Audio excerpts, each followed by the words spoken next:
The year was 2006. I was 26 years old. We went to Thanksgiving to my family's house in San Francisco.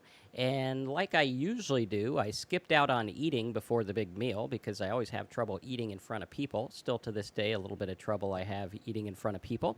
And one of my uncles decided to go bar hopping in San Francisco. And if you know how far you have to hop in San Francisco to get to the next bar, it's not a far hop. It's like basically a couple of squares on the old hopscotch, and you're at a new bar.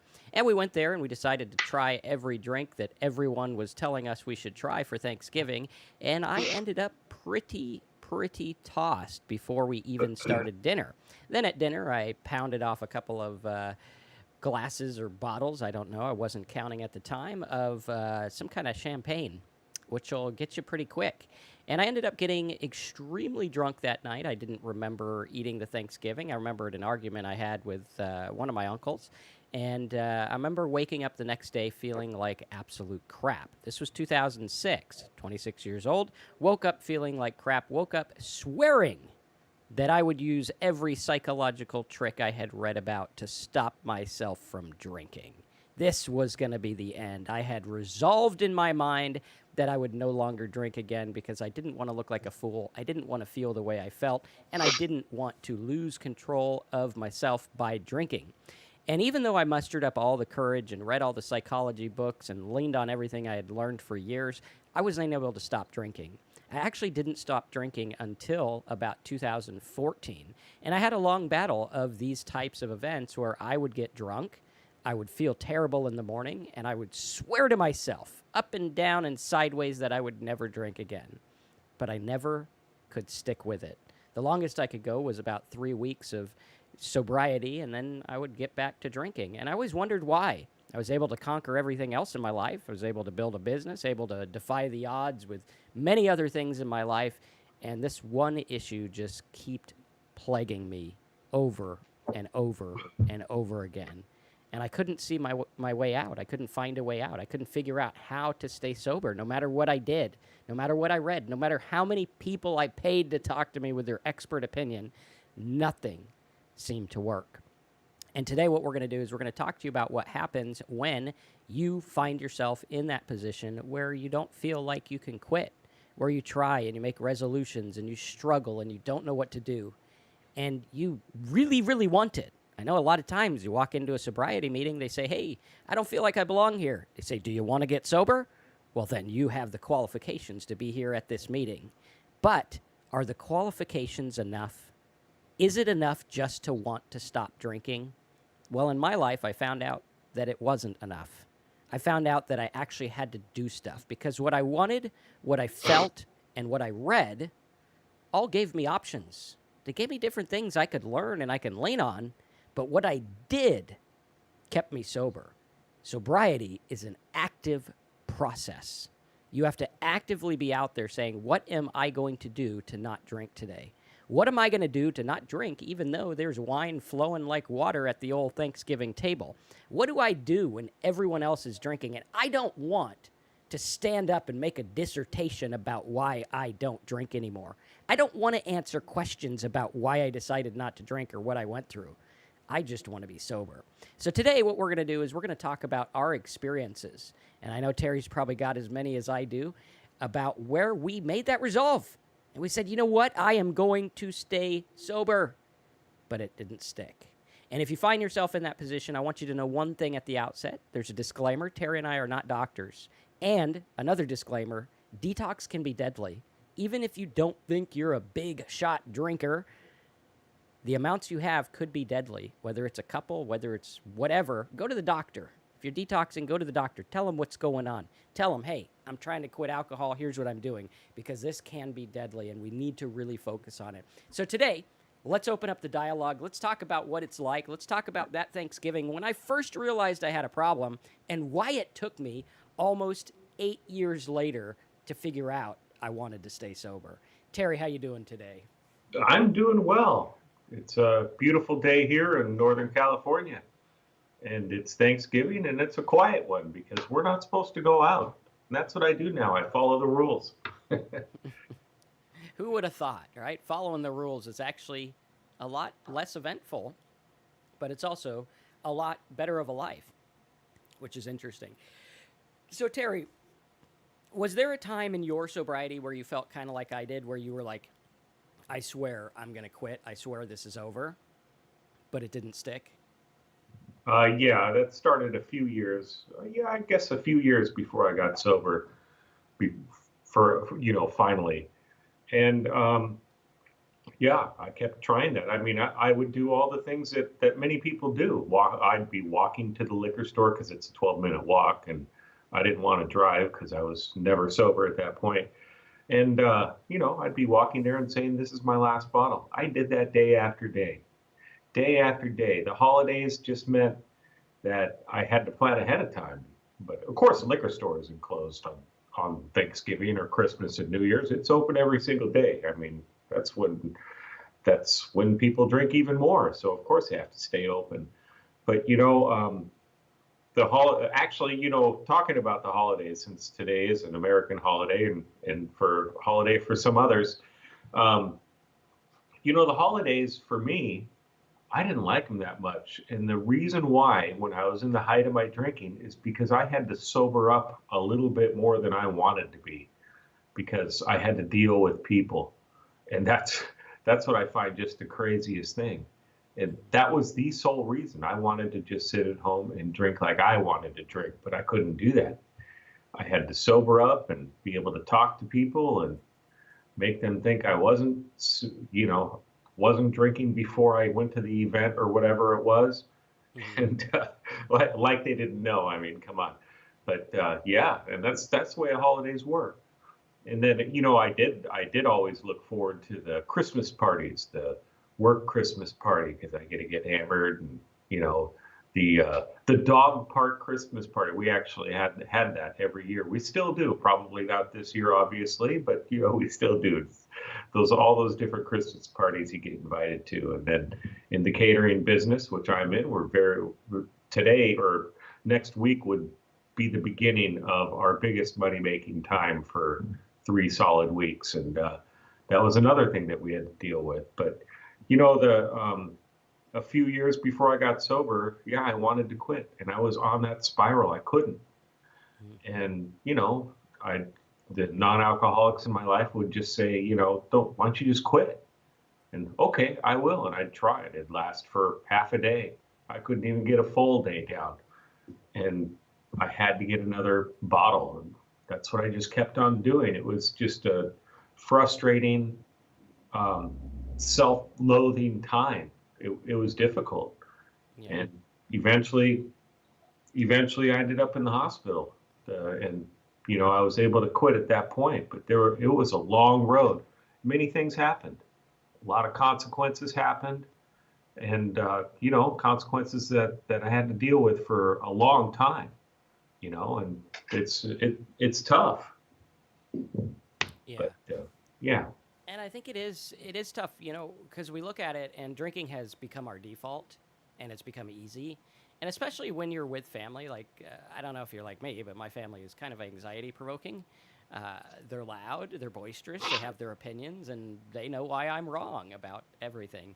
And so we have to look at that, and it can be very difficult to go and be with family and to deal with things and to feel like you don't fit in because you're not drinking, when in actuality it's really a myth, right? When we look at it, and I go places now, it's really only awkward for about 90 seconds. Right? Yeah, I don't drink anymore. That's cool, whatever. It's not like I thought it would be. And I remember when I first got sober, I thought that everyone was sitting there looking at me, wondering why I didn't drink anymore. But the fact of the matter is no one really cares. No one really gives a rip. And if they're still drinking, they probably don't even realize that you're not drinking after a couple of them. And so we got to look at that. And I really want to touch on this idea of mustering up the courage to be able to stop drinking, because we look at it and we're very emotional based creatures. We tend to focus on emotion, and we tend to focus on how we feel. And what we have to do is we have to look at it. And I'll bring up an interesting thing. One of my family members has recently gotten into a religious type of thing that I used to be into before I even started drinking, really. And we look at it, and back when I used to preach, there was a school of thought that there were some big churches, and they would get people to make a decision for God, right? And they'd be like, oh, we're going to have this crusade, and people are going to come forward, and they're going to give their life to God, and everything's going to be wonderful. And we found out by studying the numbers that one of the big churches out there, they got like 500,000 people to make a decision for God. But they found out that later down the line, like none of those people ever did anything with it, right? They had this big life-changing moment where they made this decision and they felt good, but nothing ever came of it. Like they just went back to the normal daily lives. And I think the same thing happens with sobriety, and it happened with me. I remember one time my therapist had said, you know, you have a drinking disorder or you misuse alcohol. I wish she would have came out and been like, you're a drunk, you need to go to rehab. And finally, I mustered up all the courage I could, and I was like, today is the day, we're going to go to rehab. And I found out that, you know, the rehab was kind of difficult to get into. I filled out the papers, I toured the facility, and nobody ever called me back, and nothing ever happened. Because, you know, a lot of it is based on finances, and they want their money, they want their check. And I remember mustering up that courage, but the courage never did anything for me. It never panned out. It never made anything of my life. And a lot of people here, you know, I hear a lot of the stories every week where they say, hey, today is the last day. This is the last bottle.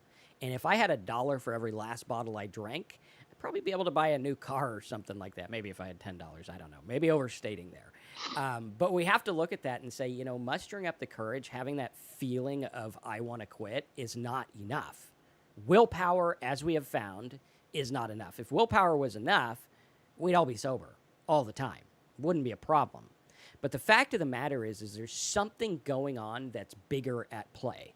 And that something is that, you know, maybe you're an alcoholic. Maybe you struggle with this thing. Maybe you're having a hard time with it. And even though you muster up enough courage, even though you swear off the drink for good time and time again, there's something bigger fighting against you. Right? You're out there and you're like, okay, I put on the boxing gloves. I learned how to punch and, you know, I'm ready to go. And alcohol's out there, and alcohol's a 20-foot tall guy with, you know, biceps the size of a house, and he's going to pound you into the ground. It doesn't matter what you've learned. It doesn't matter how strong you think you are. It doesn't matter if you have fancy boxing gloves. It doesn't matter if you know how to duck and swing. You're going to lose the battle because that guy just already won. You're not going to lose. You're not going to win. You already lost before you even started.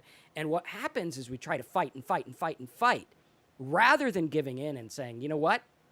I'm not going to win this battle the current way that I've been trying. And the definition of insanity is to try the same thing over and over and expect different results. Oh, this time I'm going to have Diet Coke and then booze, and then Diet Coke and then a regular Coke and then booze. Or this time, I'm only going to have wine at Thanksgiving. Ladies and gentlemen, wine can get you drunk. I know. I got drunk many times off of wine. And we look at it and we say, why did I not have the power to stop? Why? Because that dude in the corner that you're trying to fight is buff and ripped, and he's going to kick your butt no matter how strong you think you are. And that's your alcoholism.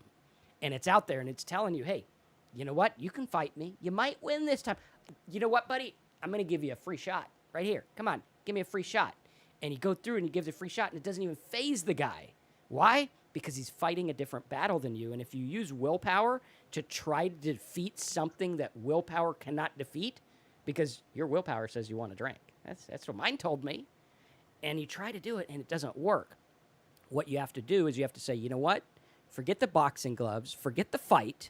What I'm going to do is I'm going to focus on one thing I can do today to not drink. One thing.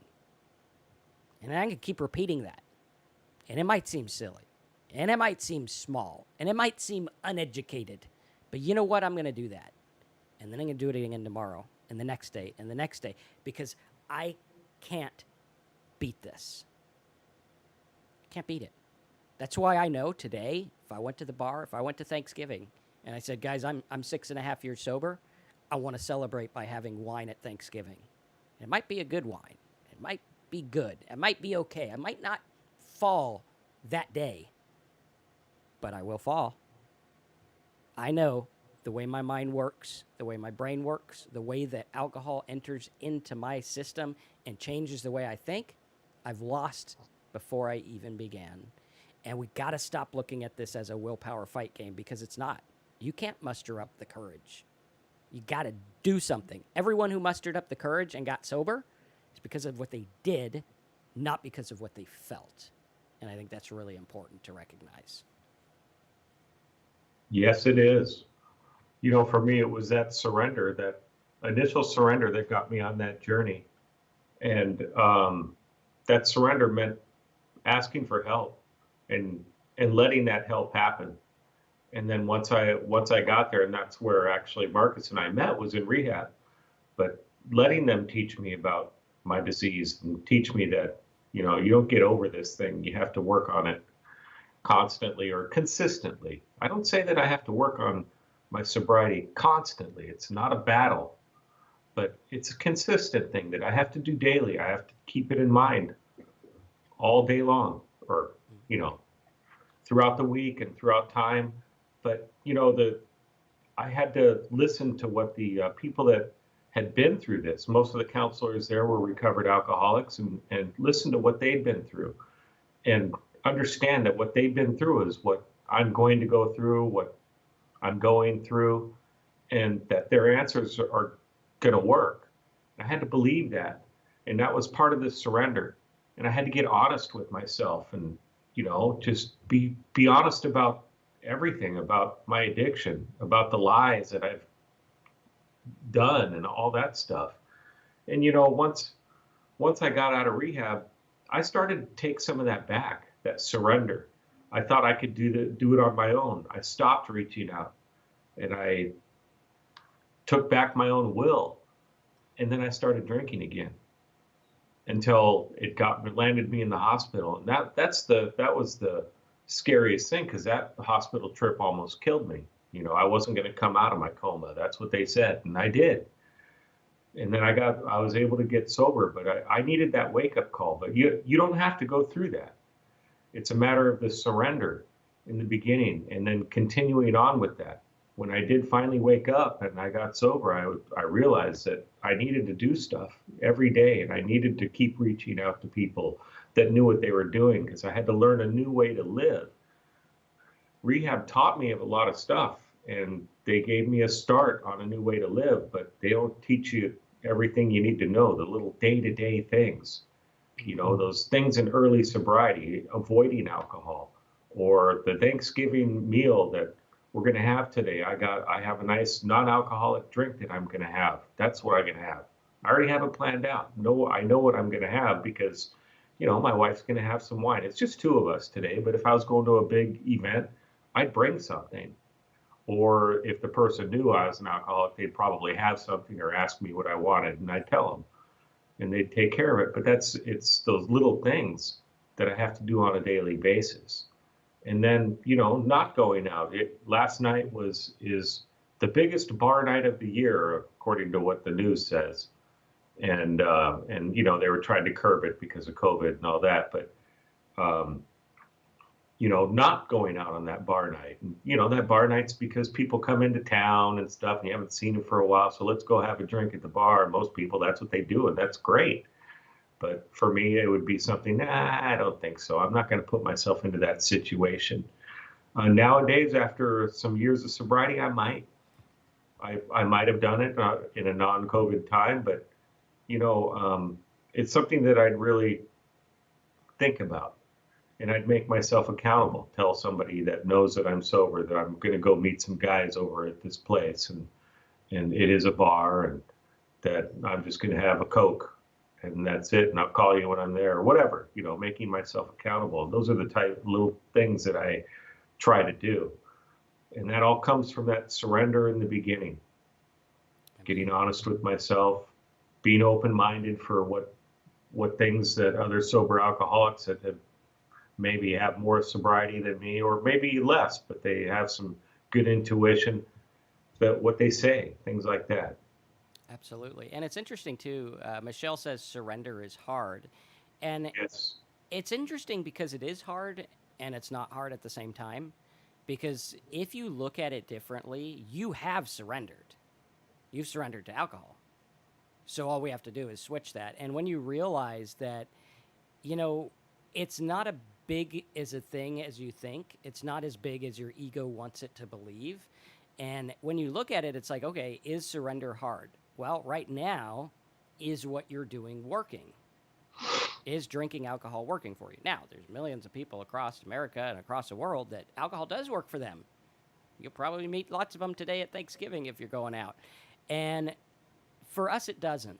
And surrender means giving up to the fact that you don't have a choice about alcohol anymore. It's not that hard to do. We look at it, we say, hey, you know what? Let's look at our track record. And whenever I look at this, I always like to go back to our track record. And I really like when Terry and I were in rehab, they constantly pointed out, like, hey, what's your success rate like? You know, you've proven to yourself over and over and over again that when you drink, you get drunk. Like, you try, and it doesn't work. You try, you know, I'm only going to drink after 5. I'm only going to have this kind of alcohol. I'm only going to drink when I go out. I'm only going to drink when I stay in. I'm not going to drink before 10 a.m. You know, I'm not that kind of alcoholic. I was. But, you know, you might say these things, and it's like, what are we really surrendering to? We're surrendering to the fact that our willpower has been hijacked. And a lot of people look at it like there's fault. Okay, whose fault is it that I'm an alcoholic? Well, it's nobody's fault. It just is what is. It's the way my mind works when alcohol goes into my mind, and I lose control of that part of my brain. Now, it happens with everyone. I mean, we all know people who are not alcoholics who drink themselves a little bit too much and don't really like that they did that. It happens to everyone, you know, and we got to look at it and say, hey, you know what? It doesn't really matter. And Jay says, I like watching this without the hangover and guilt. It's kind of nice. Yeah, and, you know, you look at it and it's like hangovers do suck. They're not fun.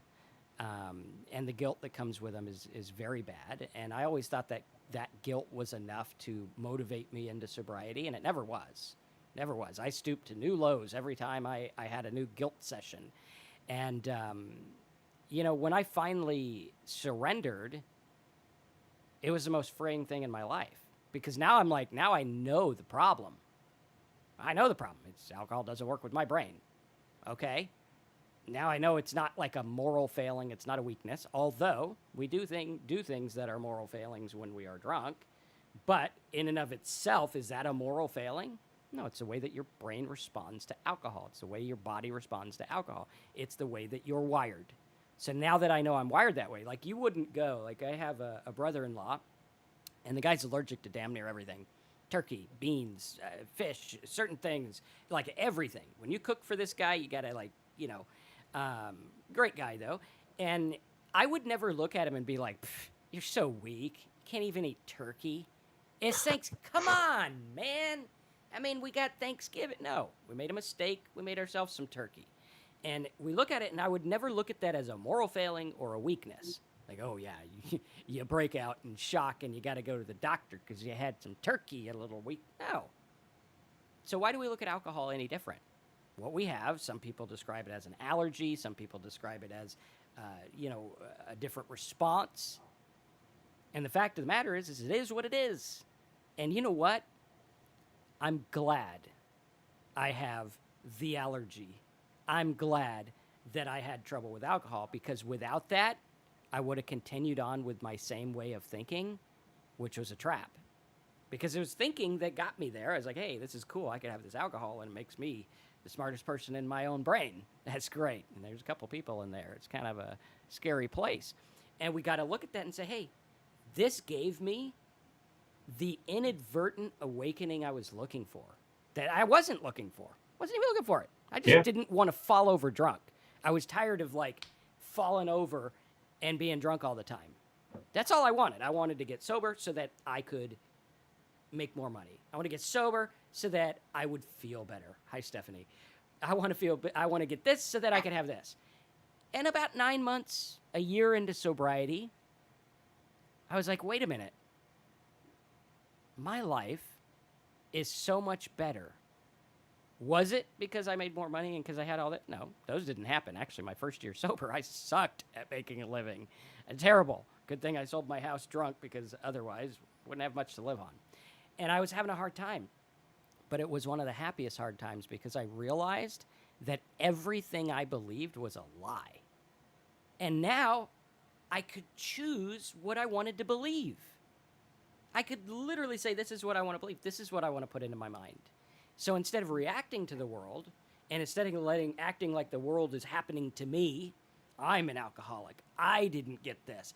I can't go outside because of the virus stuff. It's like, no, the whole world's dealing with this. Get over yourself. There's probably 100,000 people today that are going to get the courage to admit they're alcoholics. You're not special. You're just an alcoholic. And when you look at it, you could say, I'm not special. Oh, man, when I grew up, we got trophies and I was special and I felt this way. And I think the awakening is that doesn't matter. I don't have to be special. I could be one of 8 billion people. And we're all on this journey together. And I don't need to worry about all this stuff. I'm an alcoholic. I deal with it. I live with it. And it literally gave me a new life. Absolutely. And what there was a comment I wanted to see here. While you're looking for that, go ahead. No, it's okay. Go ahead. Hi, Stephanie. Back. You go for it. You got the floor. Okay. Well, I'll read a couple comments here. Okay. Church Mouse, you've been mentioning that you're just you're less than a day sober, and hey, that's awesome. You're trying. Good job. Keep it up. It's hard. Somebody else mentioned surrender is hard, and I know Marcus already talked about that a little bit. And surrender is hard, but what Marcus was just alluding to was, with that surrender for me came freedom, and that's what he was just talking about. I'm free to make those decisions. I can make bad decisions too. I'm free to do it. I can make that decision to drink. I can make the decision to not pay attention to the shutdown rules, but I can also make a decision to be happy, to be grateful on Thanksgiving, and to do things towards sobriety, like talk to you guys on this webinar on Thanksgiving. This is the type of thing that I like to do now. I didn't want to help anybody when I was drinking. I wanted to help myself figure out how to get booze, how not to get caught drinking booze, make sure I wasn't going to run out. Oh my God, Thanksgiving, I would be planning yesterday on how many bottles do I need, da da da da da. It was so much work. Now I'm free to do things. It was one of the funniest things in sobriety. I had to laugh because I'd been sober just a couple of months, and I was going to go shopping, and it was like 10 o'clock at night, and I went shopping, and I filled up my cart to 50 items in there, and I'm in line, and every other person in line had booze, and it was just me. I was just doing my shopping trip because I'm sober.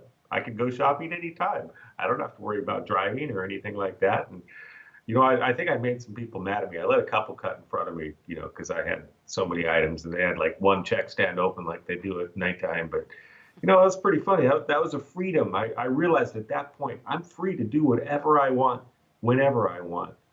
And it's an incredible feeling when you get sober and you're able to stay sober.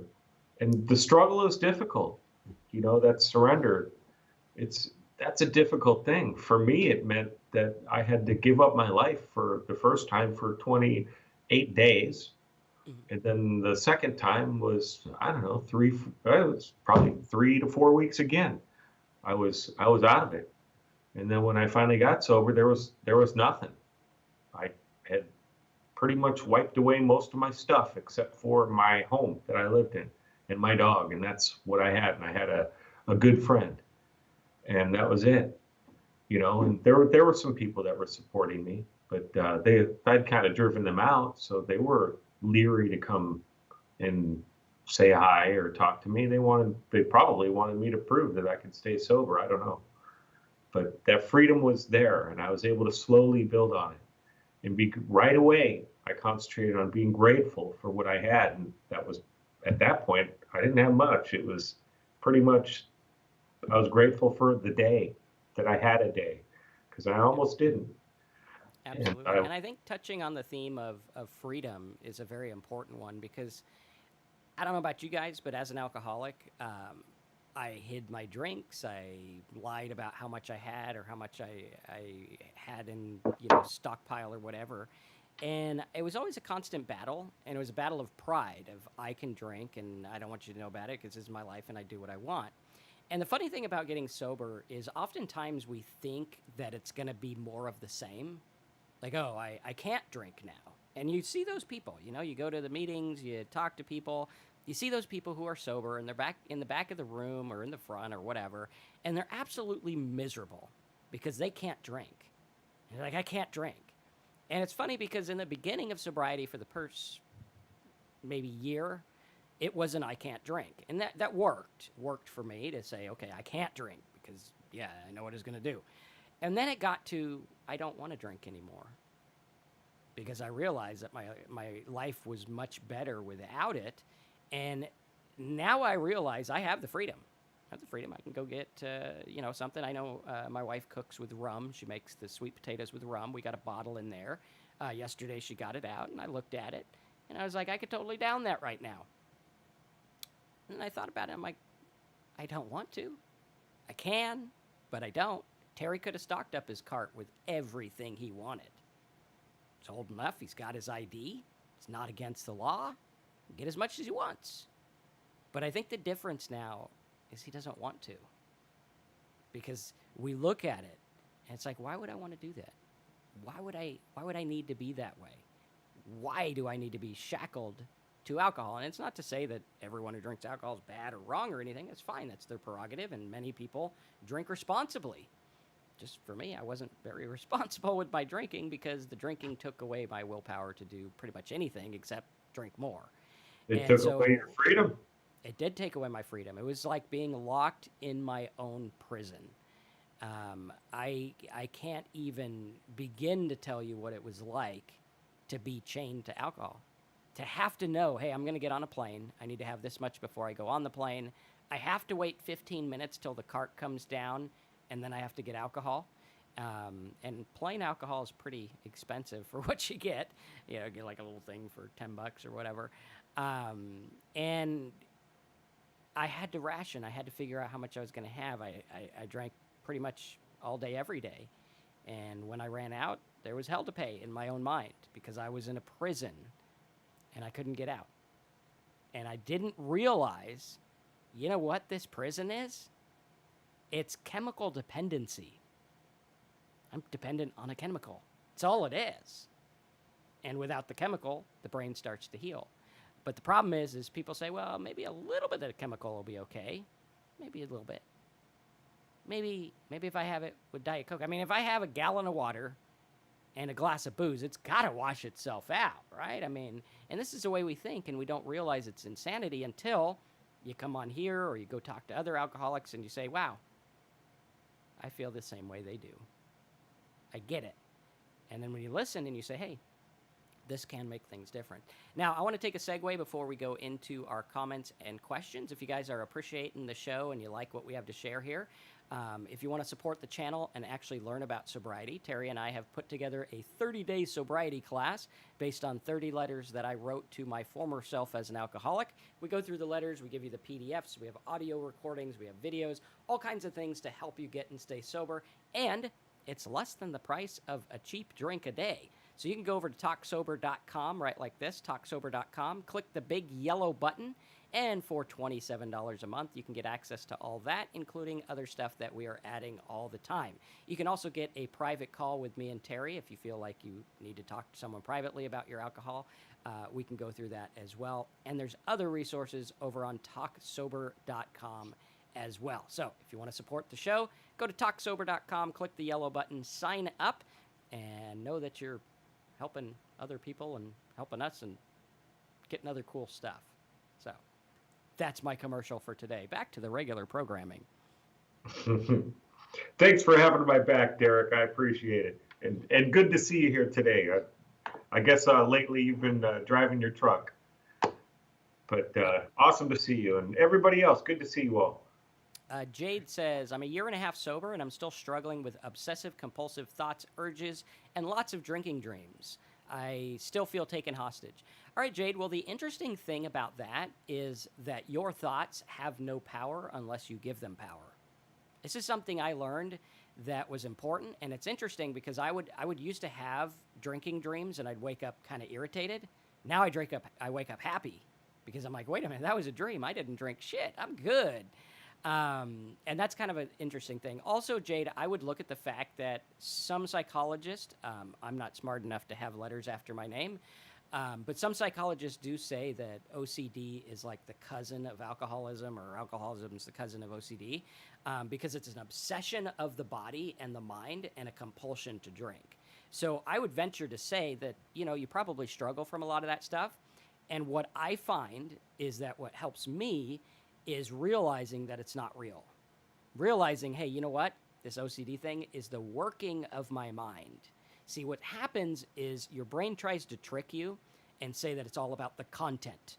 Like, I'll bet a lot of people with obsessive thoughts this year are thinking about illnesses and sicknesses and things like that.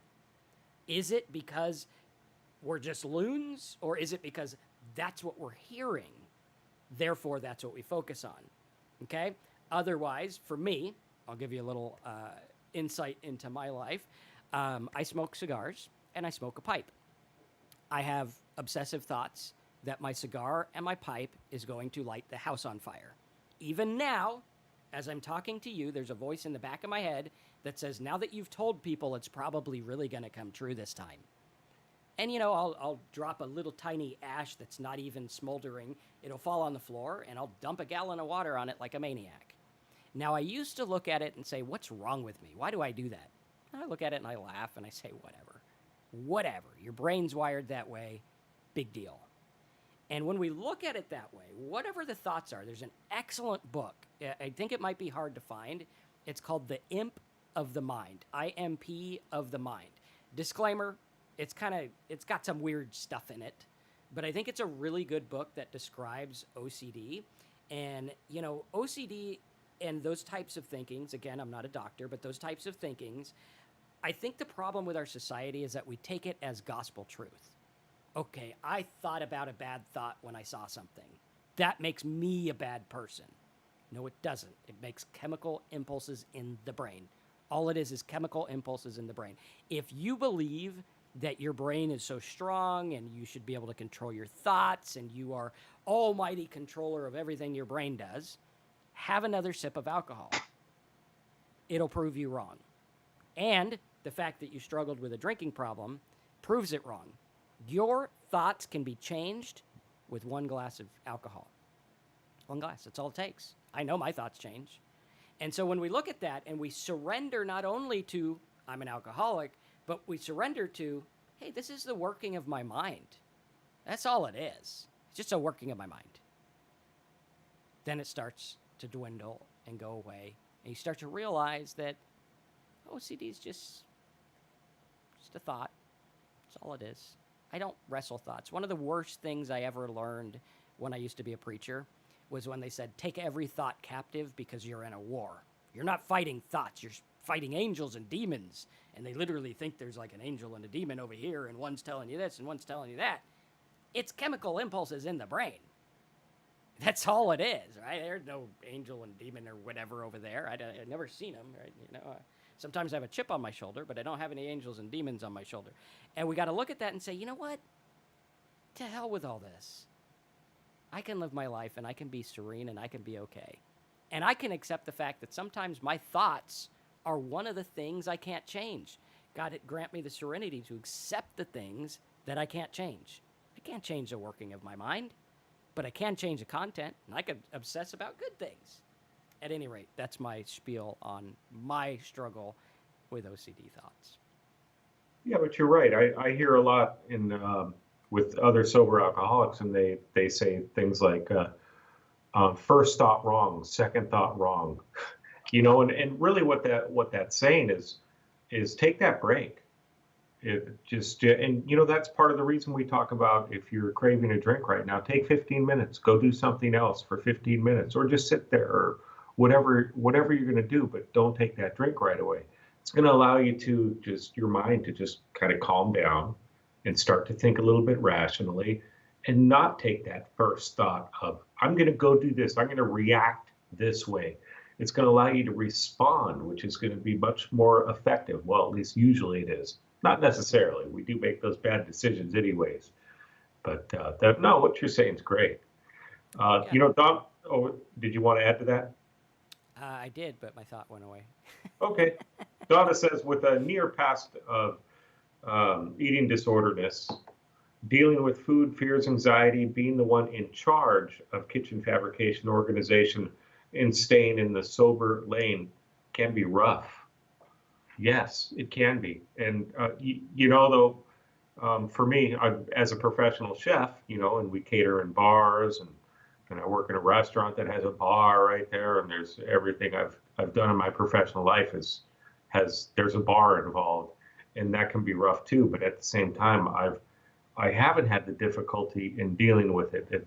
I have not had the rough times, and that's because I work a sobriety program, and I've been fortunate as far as in my catering business. The person that owns it is also sober. She wasn't in the beginning though, and so I had to deal with that.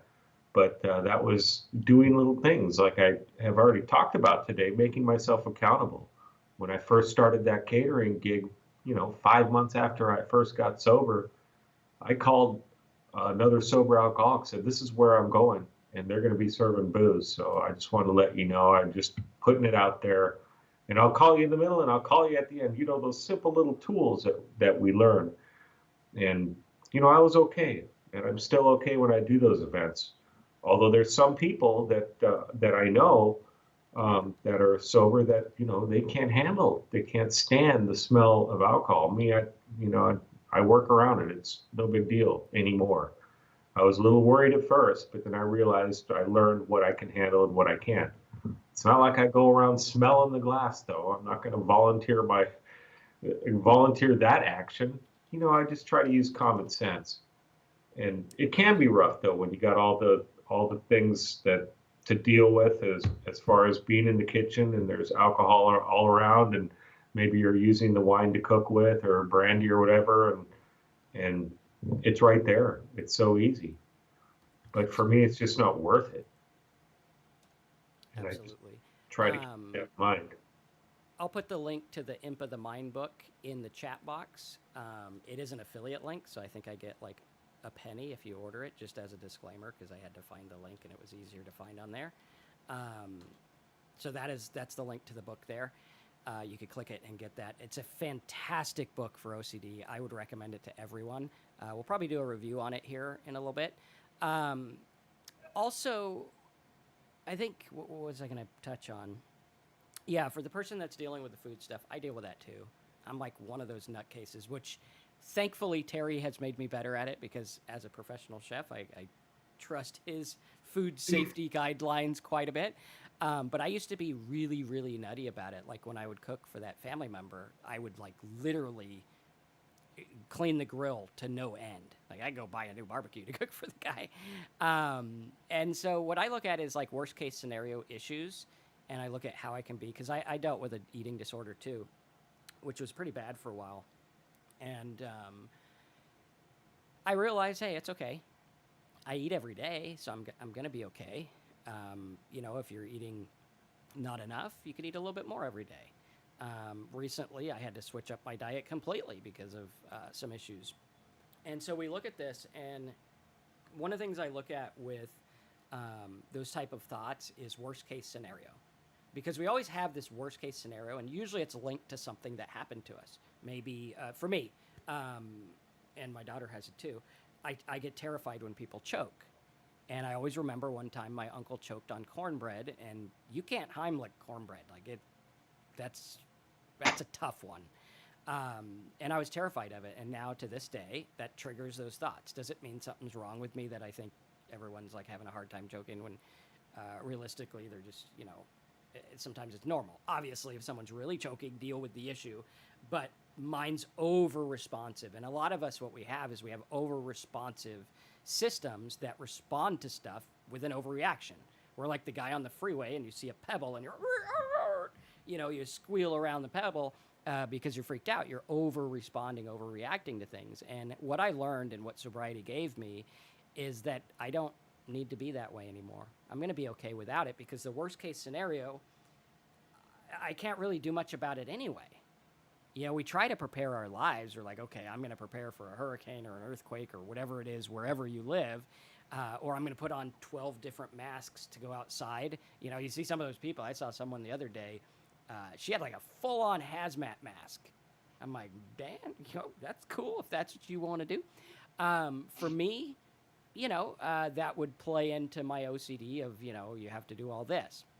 I do have germ OCD, where like if I even walk by something that's gross, I have to go wash my hands. Even if I don't even touch it or look, just walking by it, I get a little weird. Now, I look at it now as it's my overprotective mind doing what it has to do, and I let it just be. I don't look at it as good, bad, whatever. I now look at myself as I am the sum of what has been programmed into my brain throughout my life. Like, if I went through what anyone on here went through, I would be right where you're at. And this is a big key to sobriety and living a serene life, is understanding I am where I'm at because the AI system, the artificial intelligent, I have artificial intelligent. You guys probably have real intelligent. Okay, that joke died. But at any rate, right, we look at it and it's like, I'm here because this was all put into my brain.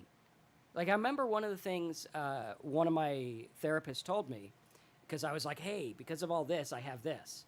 And she's like, yeah, that's why they call it child abuse, because the abuse does this. It does that to people, messes with people. And if you had that, you would have the overactive stuff. If you had this, you'd have that. And you have to focus on that and look at it and say, hey, I'm where I'm at because of what happened. Now, am I going to cling to that? Am I going to hold on to that and say, this is the way I am? It's nothing can change it. Or do I look at it and say, I'm free. Now I understand why I did everything my entire life. And now here I am, and I surrender to the fact that my brain's not perfect. I surrender to the fact that my brain tried to protect me. You know, you get freaked out. Like, for me, mayonnaise freaks me out. Like, you leave it out on the table too long, and I throw it out. I don't like that, right? Terry, he's in the cooking industry. He probably knows, dude, Marcus, you're fine. You know, it's not even, 1 degree hotter yet. But that did good. It protected me for a little bit. And now I don't need that anymore. I think it was Ram Dass who said, sometimes we cling to a method until that method does its thing. For me, I cling to what I learned in rehab. Now, some of this stuff I don't need anymore. It's good. Like, I'm not saying throw the baby out with the bathwater, but some stuff I don't need anymore. Like, when I went to rehab, I started getting back into my Bible-y thoughts and stuff, and it helped me for a time, and I was like, I'm good. I'm going to move on now. And so we got to look at that and just accept that we're human. Welcome to the human condition. We got flaws. We got these things, and we can get better too. And that's it, just trying to move forward. And, that's what I try to do every day. And it's okay if I have ate too much yesterday. Let me go back. My mom was, she was basically morbidly obese most of her life. And, she was not the type of person that would sit down and eat this huge plate of spaghetti or an entire pizza or whatever. She ate a little bit, too much, her entire life. And that's what it was. That's what I observed. And, I'm the same way. But as far as alcohol goes, then it became I drank a lot too much. But food, I could order an extra large pizza, and I tell you, I could eat the whole darn thing right now, no problem, and I'd be okay.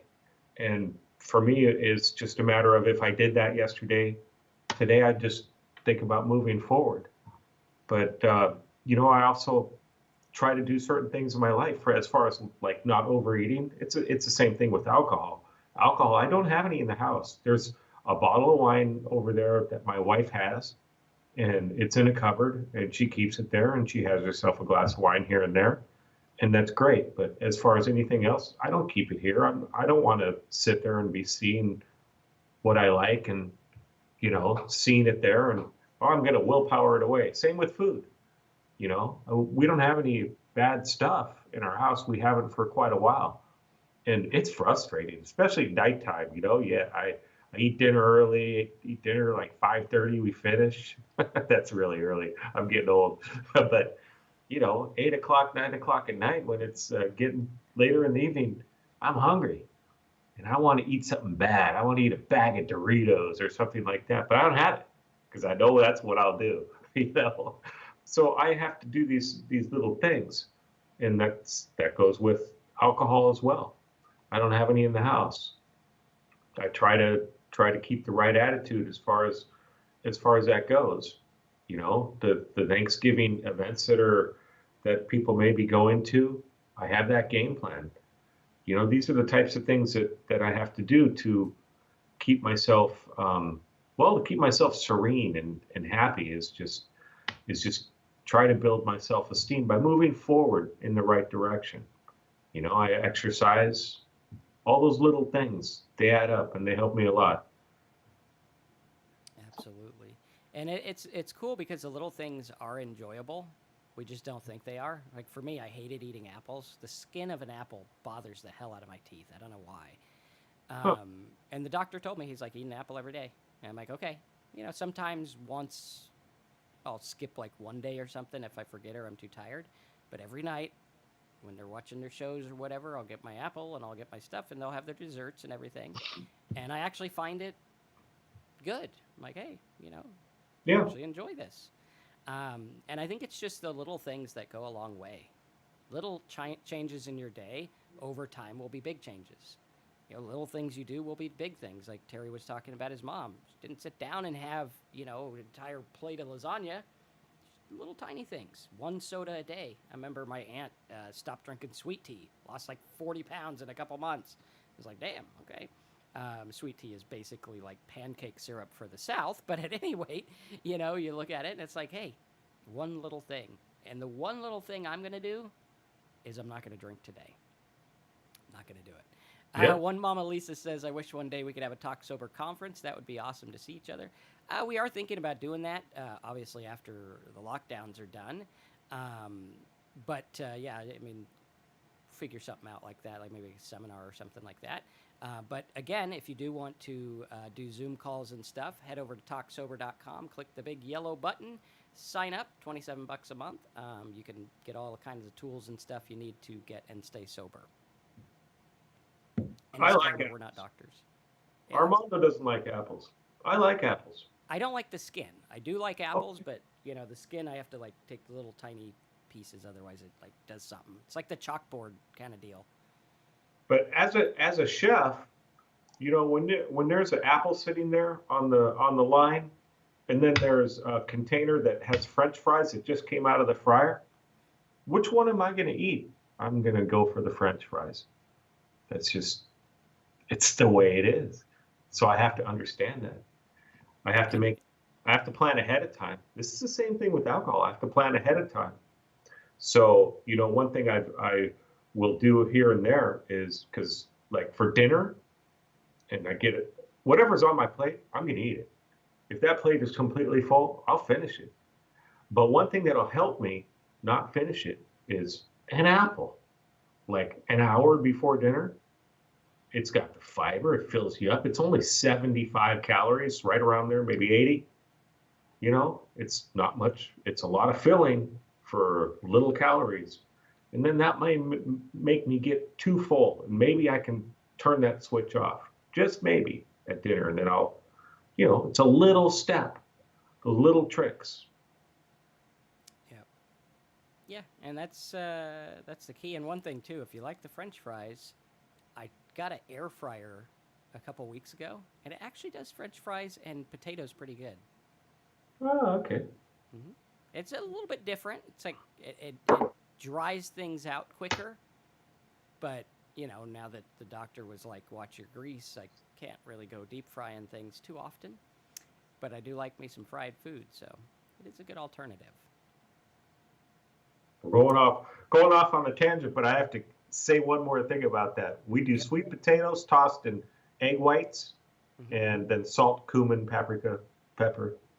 Bake it 450, 30 minutes. Delicious. What does the egg whites do? That gives it a coating so that the salt and stuff will stick to it, and it helps crisp it up and brown it. But we use so sweet. like an olive oil kind of deal. Yeah, a little bit olive oil too, just a tiny bit. Cool. Yeah. There's everybody's recipe on our talksober.com channel. There you go. Yep. So that's pretty good. But no, I did some interesting things in the new fryer. Got to stay healthy. So, all right, guys. So yes, hopefully you guys all have a good Thanksgiving. Remember, you don't have to drink, no matter how much your brain tells you want to drink. You don't have to. Like you literally, like it's like an itch. Did you ever have an itch that you can't reach and there's no one around and you can't do anything about it? What happens? It goes away. Like I guarantee you get an itch and you don't scratch it, it'll go away on its own. But the problem is we want it to go away now. We don't like it. And cravings are the same thing. It's just like an itch. You don't have to scratch it. You're good. You're all right. So really cool stuff. Guys, have a good Thanksgiving. Support the channel. Go to talksober.com. Click the yellow button. Right now we are still running at a negative. We're trying to come out with a new book. I'm shooting for the first of the year to have it all done and everything ready to go. We got lots of tools for you there. If you do want to support it, we'll tell you a little bit more about where to get the book coming up so we can help make it go to the top. And go to talksober.com, click that button, and get a call with us if you want to talk to me and Terry alone. And we'll get you guys rocking and rolling. So, any last minute wisdom words for Thanksgiving from Terry? You guys all have a good holiday. If you are celebrating Thanksgiving, or even if you're not, it's a great day to be grateful. And that's what I try to do every day. Absolutely. Thanks, guys. Smash the like button, subscribe, click the bell. Hop over to talksober.com, get the tools. We got some other stuff for free there as well. The Facebook group, recovery class, all kinds of stuff. Talksober.com. Thanks for being here. Have a good Thanksgiving, and we'll see you next week.